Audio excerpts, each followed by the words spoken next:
It's Mike Paterson. And I would say Mike is one of the most controversial Bigfoot researchers out there today. And also one of the most well documented with video, audio, and even drawings. Lucky you. What do you think? Did you luck out? Is there something special about you? Is there something in your DNA? Is it because you're Canadian? What's going on? What's the trick? What do you think?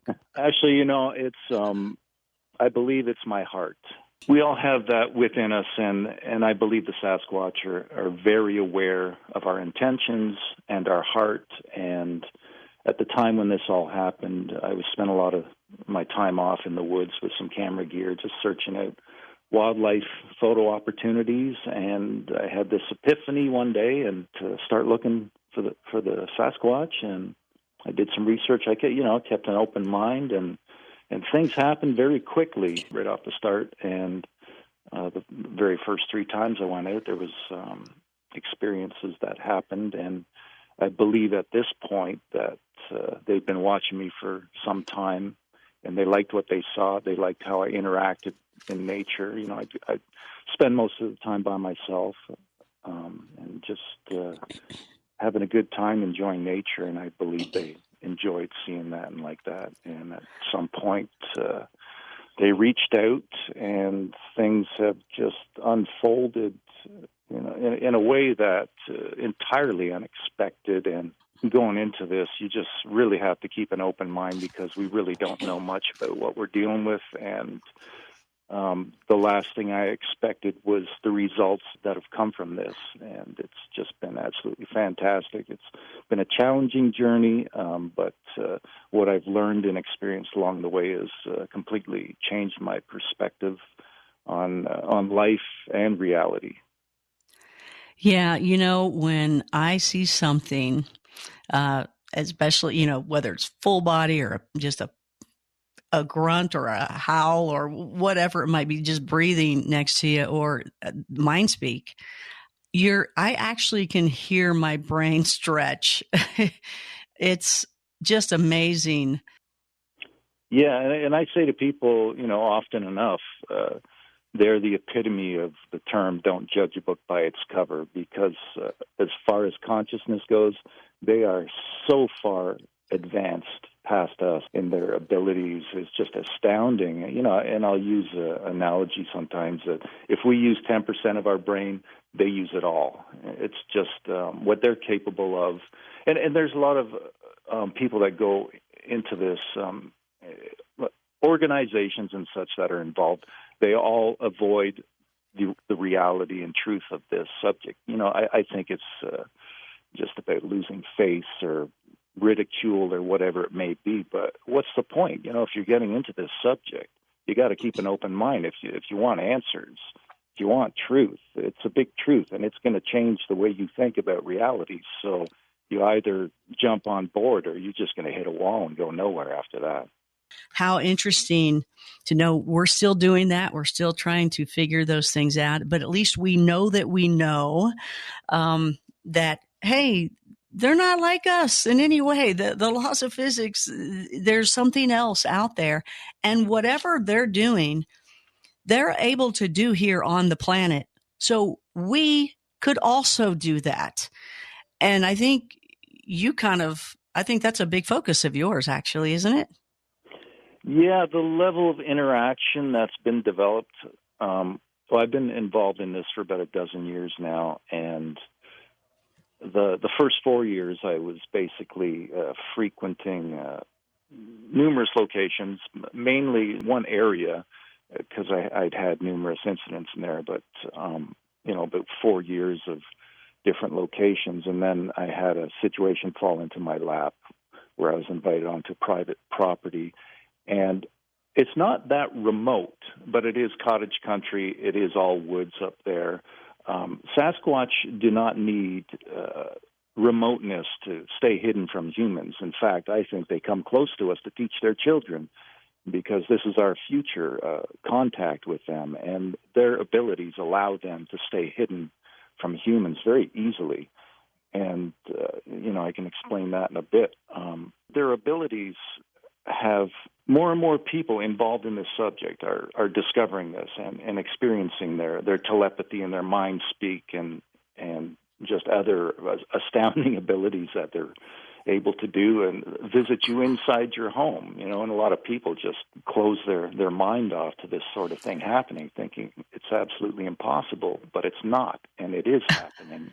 And this is one of the biggest mysteries on our planet, and it's finally coming to the forefront that they're not some offshoot of Gigantopithecus or some ape in the woods, some animal that just can hide real well. They're actually an ancient race of people who have stayed hidden from us by choice, because humans kill, right?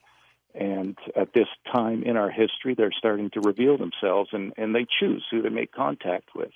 And there's a growing number. More and more people are starting to see this. And most people that get involved in the subject, they don't really know what's going on behind the scenes. How many people are actually having these interactions and hearing them talk and hearing their voices and hearing that they speak English and hearing that they can speak in your mind and make things appear from thin air and leave single prints without trackways. It's more than people know. Yeah, it's absolutely astounding what they're capable of. When you say they have advanced abilities, when I was saying it's definitely they have that, but their knowledge, you just know they're intelligent beyond what we can even imagine. You just have that knowing, that presence. Can you explain that? Do you feel that as well?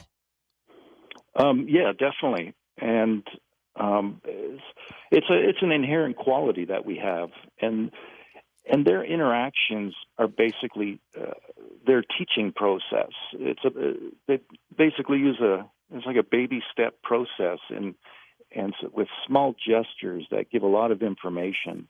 And I was kind of relaying earlier, just before that. So I've been involved in this for 8 years, documenting this family of Sasquatch up in the Kawartha Lakes region here in Ontario, and slowly developing the communication, and that there's been written communication with drawings and language, and it started off with a little pad of paper and a crayon that was placed outside, and they would make a mark on it. And when it comes to contact with the Sasquatch, there's tons of humor involved. It's astounding how much how lighthearted they are, and how much humor shows up in their interactions. Nefertia is his name, and a lot of people ask, how did I come up with that? I didn't come up with it. I pat my chest for months, knowing that they were there watching, and I'd state my name, and I state the cottage owner's name, and I'd ask for their name. And finally, after I don't know how many months it was, they know what the equipment does. They're well aware what audio recorders do, what phones are, what video cameras are. They know it all, and they also can have an influence on them. But that's another thing. As far as Nefertia, when we first started documenting him, he had a 12-inch by 5-inch wide footprint, and I'd shown John Bindernagel at the time, and I'd sent him a cast copy I had, and he made a comment on the bulbous toe, and also that the width was basically outside the human range. I'd say it was probably borderline, but it was a pretty wide foot, right? So since that time, that was in 2015. By the time there was some stuff that went on, the last measurement I had of his foot was, I think it was about 12 1/4 inches. And it was back in 2018 that I finally got to see it again, his print, and I measured it at 2 inches bigger. It was 14 inches, roughly 2 inches. And recently, there was a visit that happened, and I was able to measure it again. And what I do is I'll just make comments out loud. I'll go walking down the road by myself and just talk out loud and let them know my intentions, my thoughts, what I'd love to happen. And they do comply. Not when I ask for it, but it tends to happen. And I was wondering, if there's been any growth on Neff's foot. And I was able to cast it this winter, not too long ago, and it now sits at 16 inches. So there's been 4 inches of growth since this started. And it was also the same with the big guy, which I don't know, but I believe it's his father. Back in 2015, in March 2015, his foot was 20 inches. I think it was 8 inches on the width. That same visit where Neff showed his 16-inch print, the big guy also left his again, and that's only the second time he ever did that. It was back in, like I said, 2015 was the only time I saw it. So from 2015 to 2021, it's now 21 inches.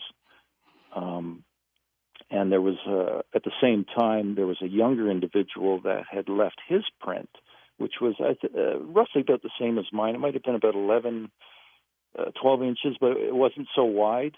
I could tell it was from a younger individual. And actually, what happened during a recent visit, I was filming a trackway, and this is in snow. And I've documented hundreds of prints there, and 100% of them go nowhere. They all start from thin air and suddenly stop. And this is all multiple family members. There was a younger Neff's sister. Her name's Anastasia, and we also got that name out of Neff.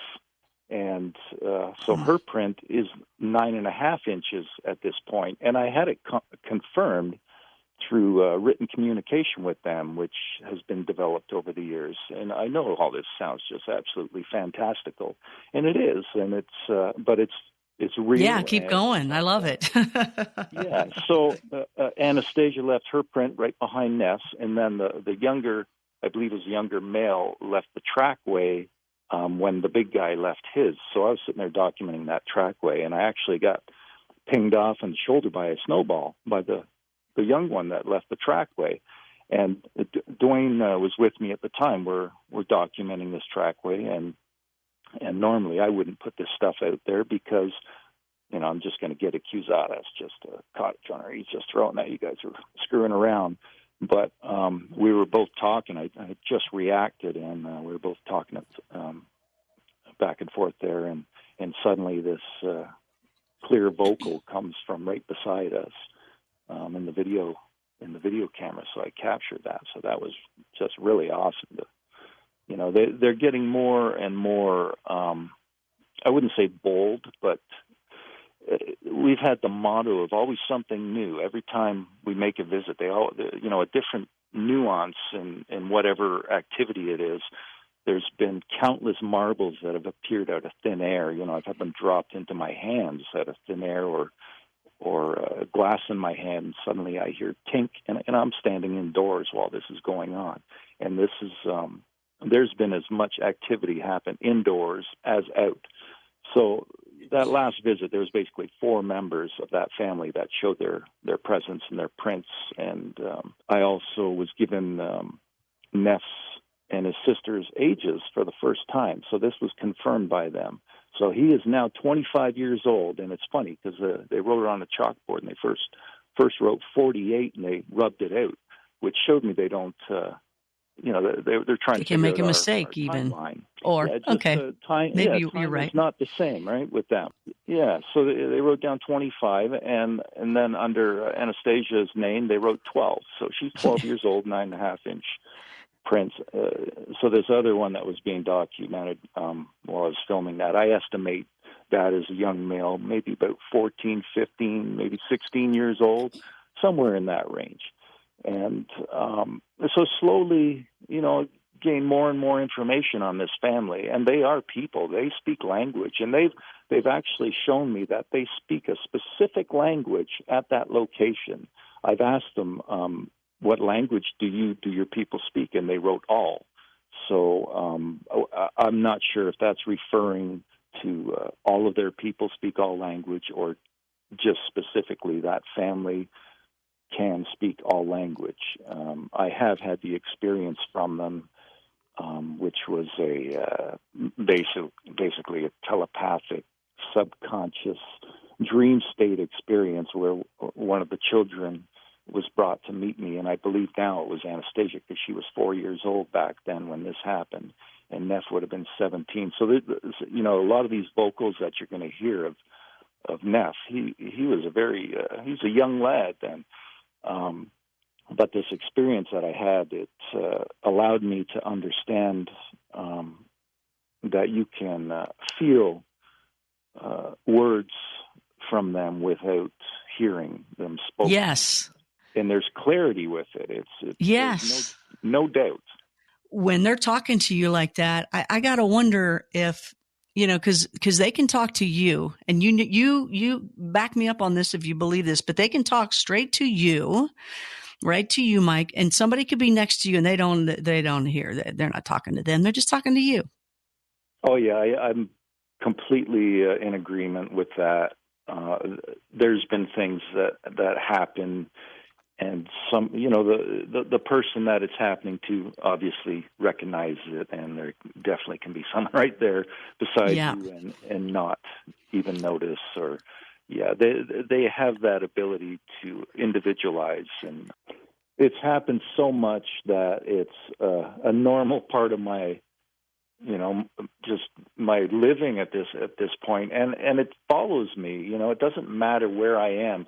I play music with some good friends of mine. Actually, I think my drummer there, Marcel's listening. So we had an incident in our studio one day where we're between songs, we're all standing there in a circle having a drink and having a chat, and suddenly, out of thin air, right in the middle of us, about 4 feet off the ground, roughly a 10-cent piece appeared out of thin air and dropped to the floor, and everybody saw it happen. I scooped it up.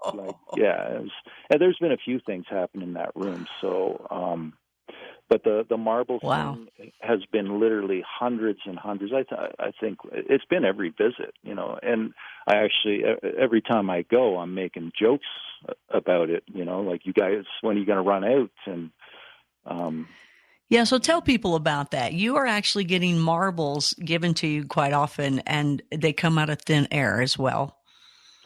There's been so many, and actually I even captured one on camera, on video. It's posted in one of my videos with Chris Munch. Christopher Munch, he's the filmmaker, director of Letters from the Big Man. He was actually invited out to the cottage there for 3-night stays, the only outsider that's been invited. He came in to witness and basically validate the experiences, which he did. And at one point, we were standing outside, and I remember my car was wet with condensation. It was really late, and he'd asked me, he goes, you want to ask me some questions on camera? So, set the camera up, and there was one point during our talk there, a red marble appeared out of thin air above us, in between us and above us, and just dropped to the ground. And he also witnessed one happen indoors as he was standing in the living room there talking about interdimensionality, and suddenly a marble appeared out of thin air and dropped to his feet. So, this has been witnessed by others as well. And yeah, it's been something that's been quite predominant throughout this entire situation. I have marbles all over the place here in my apartment. So. What do you think that is? What's your theory? Or did you also ask them and they gave you an answer?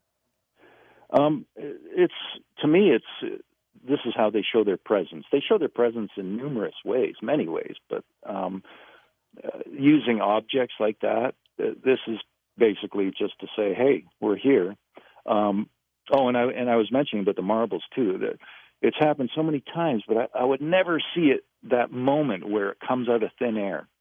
I knew it was, I dropped right into my hand or in a glass or whatever. It was recent, and it was 2 visits in a row they did this. But the first time, and I actually, I had audio running outside, and it captured the moment, just the audio, right? Because I'm not running a video camera while we're sitting in there at the table, whatever, having a drink, talking. And at one point, I turned my head to the right. I'm looking just kind of towards the chair at the end of the table. It's only a couple feet from me, and they knew exactly where my gaze was. And suddenly, I see this marble being pushed slowly through thin air, and it looked like it was coming out of a wormhole, basically, out of empty space. And they did it slowly and about 2 feet from my eyes, and I watched this, and it popped through through empty space and then dropped to the floor, and then I kind of freaked out. So, and then they did it again the next visit. I was bent over putting my boots on, just ready to go outside, and they did it again, right in front of my eyes, just down towards the floor, which was kind of funny, that it's where it happened, right? And they allowed me to see it again, so that was just absolutely amazing. I just wanted to stress how intelligent Sasquatch are, and to really keep an open mind, like the communication that's been developed lately with the writing and stuff. I'm basically I've refined a lot of it to yes and no answers to make the communication easier. So I'm asking them questions and gaining insight on some of the answers, which is it's just astounding. And I can tell sometimes that it's different people doing the writing, because a lot of it's kind of messy, scribbly stuff that I can tell is from younger individuals. And then there's stuff like I have one piece that you're going to play. I think it's the last piece of audio at the beginning. Neff says Ninadadwa, which sounds very native, and we had no idea what that meant. And then it was years later, I'd actually, when Dwayne and I started getting together again, I'd asked them, I'd wrote this down on a chalkboard, and I said, can you tell me what Ninadadwa means? I wrote Ninadadwa on there, and I said, can you tell me what this means in English? And they wrote underneath it, Invader Go. And we've had trouble, as you know, with stalking and trespassing. It's just plagued us, and I'm not even going to get into that, but it's just been a nuisance throughout. So just to gain insight like that, and some of the stuff that they've written is just astounding, and they've been also trying to convey portal information. I'm trying to learn how I can disappear into thin air at this. And they keep giving me these drawings. They look like either equations or perhaps some sort of language. I don't know. And I've asked them if I'm allowed to share this, which they've said yes. There's certain things that I question that if I'm allowed to put it out or not. There's some things that they've said not yet. So I respect them. And I do my best to approach this in a way that I want this to continue for the rest of my life. So I don't want to piss them off. When I first approached this, I was putting up trail cams and hiding recorders and trying to trick them for stuff. And they knew where everything was. Yeah. So I changed my approach, and over time it's developed. And then there was that one point where there's these 3 footprints in the snow. They made no sense. And Dwayne and I are standing there. And I said to him, I think they're invisible. And he thought I was off my rocker. Since then, there's been physical contact many times, pats in the head. I've even had my face covered, pokes, and so many instances of physical contact that have shown me their invisibility. And there's been instances where, Dwayne's sitting in the chair, and I'll stand up from mine and go walk a few feet away, and I'll just stand there in the middle of the road. And he's witnessed a dark manifestation that towers over top of me, directly behind me. And I remember one time he even got poked in the side, and then it dissipates and it's gone. And and he's commented on it as it's happening, right? And it's just absolutely phenomenal stuff. And then there's visits at home, wherever I've had to move a few times, wherever that's happened, activity has followed me. And I'll just explain one more incident that happened here not too long ago before we get into the audio. My girlfriend was over, and my landlord was upstairs, and he had sent me a text, and he says, I heard a couple of obvious wood knocks in the last half hour. This was about 7 o'clock at night. So I told my girlfriend, I said, I got to go back at some point tonight, just out of respect, right? So it was 1 o'clock in the morning. We both took a walk back there, and I was so happy we did this, and so happy they did what they did, because up till then, there's been a couple of small incidents happen that have shown her, but nothing really extreme. So we took a walk back, and we got behind the house. We're standing in the woods, and we were standing there. Suddenly, I heard a triple wood knock on my left side, and I made a comment about it.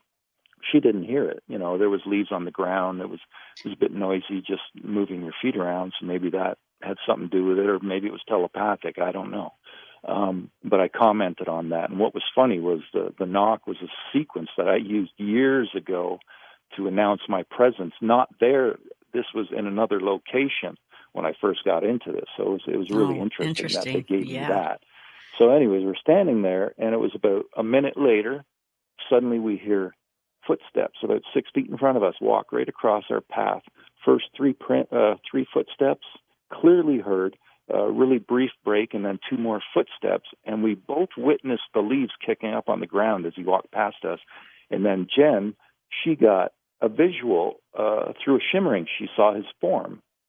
So I didn't get to see that. So, like, I don't know, maybe I just wasn't looking there at the time when it happened. She was looking, and they allowed her to see and hear, and I was just absolutely thrilled, because now it's like, okay, there you go. Now you can see. They are interdimensional.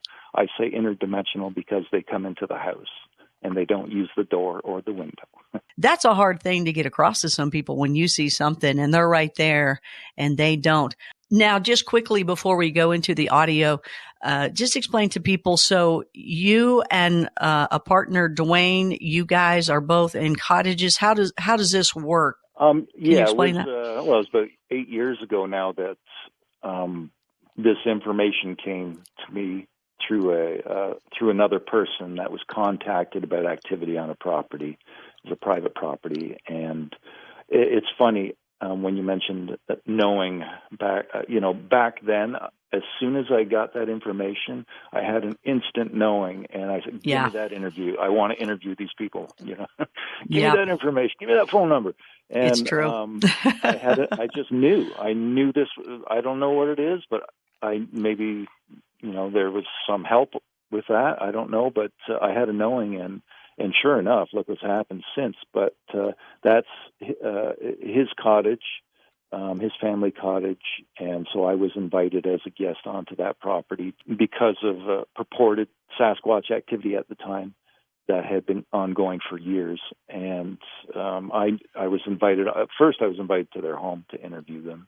And then I was invited out to the cottage, and I knew from the very first night that, yes, they did indeed have activity going on. So we've become good friends, and we've been documenting ever since. There's been some ups and downs along the way.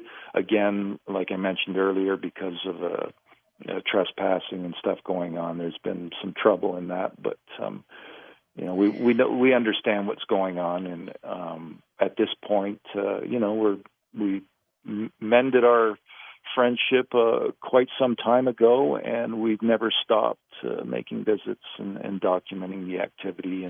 And activity has, for the entire 8 years, it has shown up on 100% of the visits. It's absolutely incredible. It's astounding. We've had literally hundreds and hundreds of experiences together. There's people all over the place that are gaining contact. The one thing that makes this situation stands out, obviously, is the vocalizations.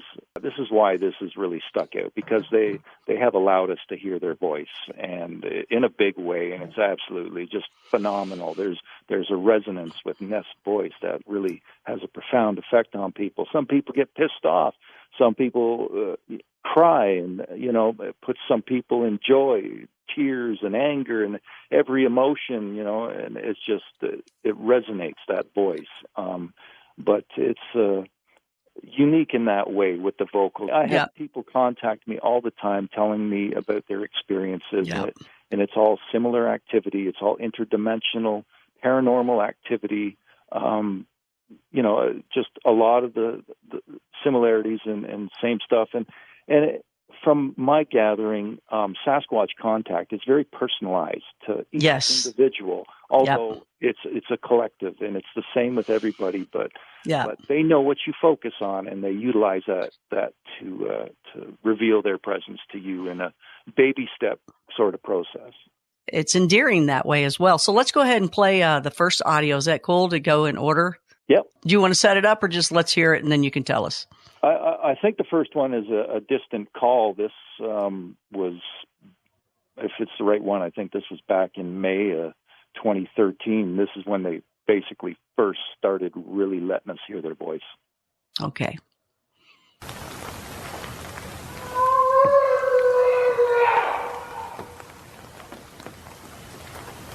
Let's hear that one again.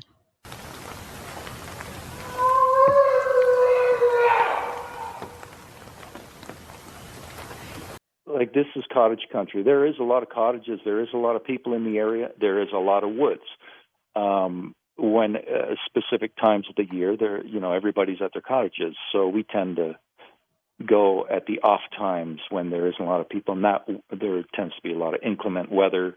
The winter is our favorite because the Sasquatch show their prints and the humans can't hide theirs. So I love the winter time. So the winter and the spring, and yeah, we basically tend to go off season for the most part. Let's hear the second one.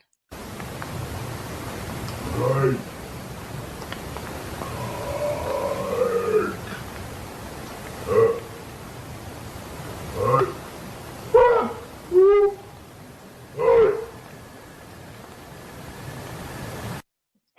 That was the first time that they said my name. I remember I was laying in my tent, and I had my audio run out of my my vehicle, out of my sunroof, which I tend to do.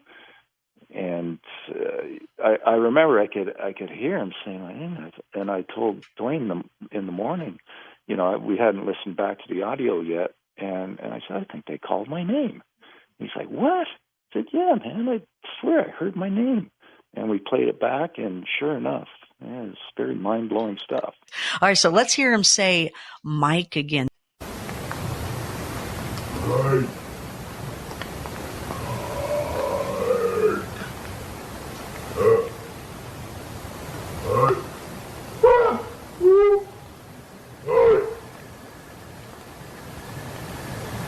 Been putting this out for 8 years, Connie. There's complete consistency in this entire situation. It's not just Neff's voice. There's been numerous voices recorded from his family. At one point, I remember this one recording, and when he said sister, he had a bit of a lisp, like sister. And then I have this other audio piece that I didn't send to you because there's a lot of static noise in it, but it's actually one of them saying, Sasquatch says, yeah. They actually say that. And the individual says Sasquatch, and there is no lisp on that S. I think that's an older brother of his. So, over time you can kind of distinguish between individuals. There's been young ones. And I've mentioned this before about if you were to talk to one of their children, because their lung capacity isn't huge yet, if you were to talk to one of their children on the phone, you wouldn't be able to tell the difference between them and us. They are human types. And I asked them this question, too. I said, are you human? And they gave me a Y/N, yes, no. So they are basically human hybrids or part human. They are human, but not fully. There's a part of them that is, perhaps it's E.T. I don't know. What I do know is their astounding abilities defy logic, and they shatter our understanding of reality. So they are very special. They're entirely unique and unlike anything else we know of on Earth. Let's go to the sound number 3.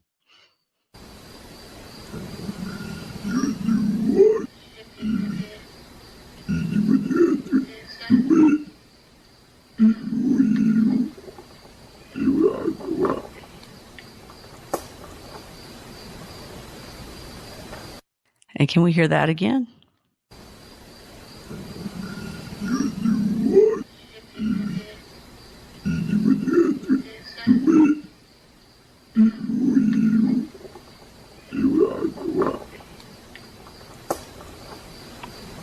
That piece sounds there like 2. Is 2 individuals from Neff's family. It's not Neff. That's an older, I believe it's an older male and a young female speaking simultaneously. You can hear her young voice in there, the same time that he's speaking as well. And there's some sort of language being spoken there, which is quite obvious. Okay, let's go to number 4.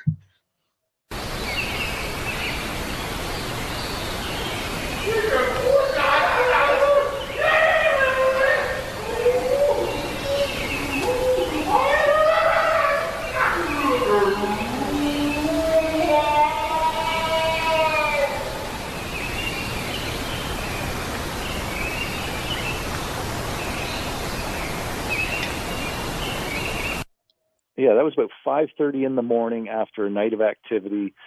And Neff vocalizing basically as he's maybe walking down the road. It was, more of a distant vocalization. We'd gone to sleep, and my audio's still running, right? So his range in that is just phenomenal, and he's very he's up and down with the scale. It's absolutely just an incredible piece of audio. Let's go to number 5. This is the same visit. Mike.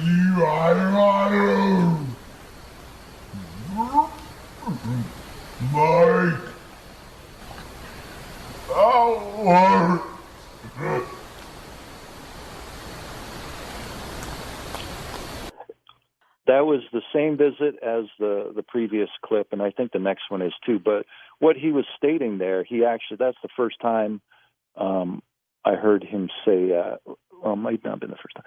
The first time he said it out loud was flower. He couldn't he couldn't control his voice properly in pronouncing it, and he actually laughs to himself after he tries to say it, because we had an incident with these fake flowers appearing out of thin air. It was like they grabbed a bunch of this fake flower stuff somewhere and would use little pieces of it and use them like marbles to show their presence. So at one point, I was running audio through my sunroof, and they had placed a tree limb on top of my car, and it's loud thunk thunk, and I hear him say very low the word flower.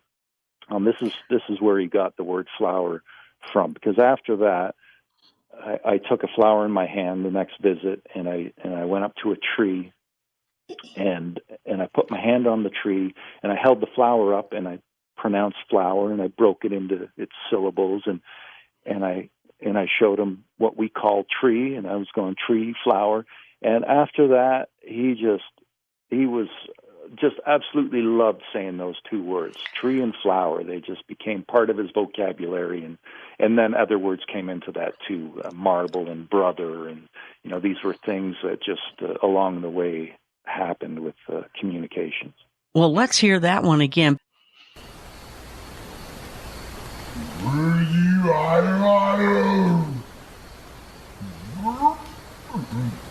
Mike.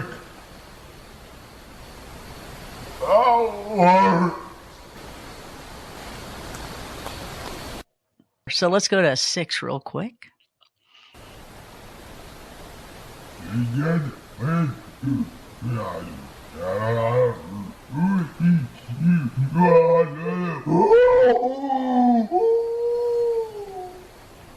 Mike.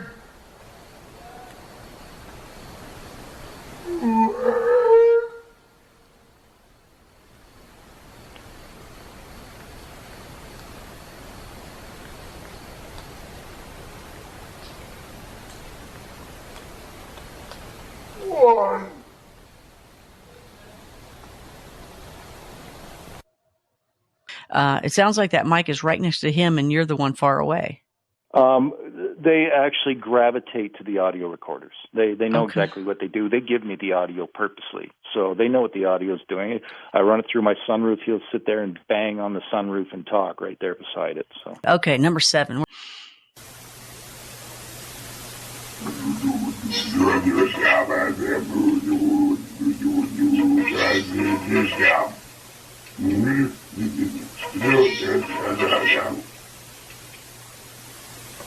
Yeah, that piece is crazy. There's something else going on. There's a Sasquatch and then some weird electronic-sounding thing that is vocalizing simultaneously. I have no idea what that is. But I definitely want to get through the audio, because I do want everybody to hear that last piece. Yeah, exactly. Let's play that one real quick, though, again, the number 7.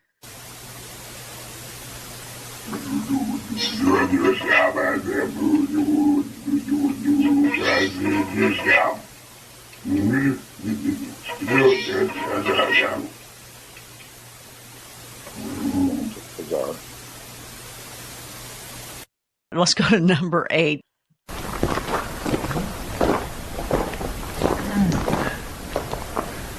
kind of weird. Big thunk. Me? Yeah. I wonder, being a little more.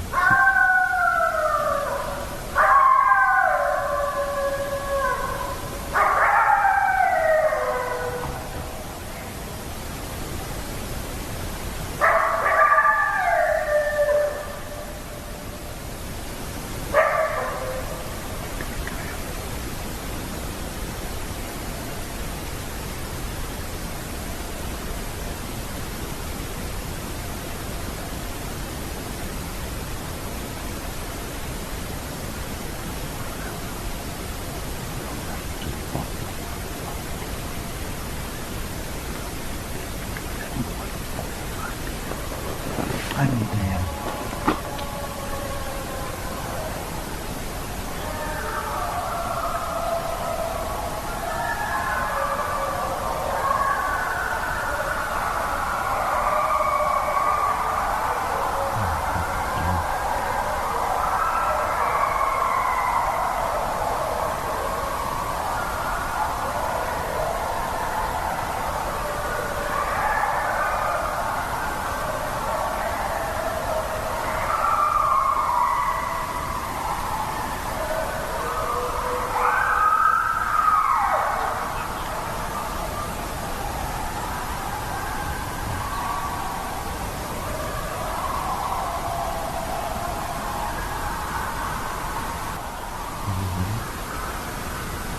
Yeah, just a quick insight into that.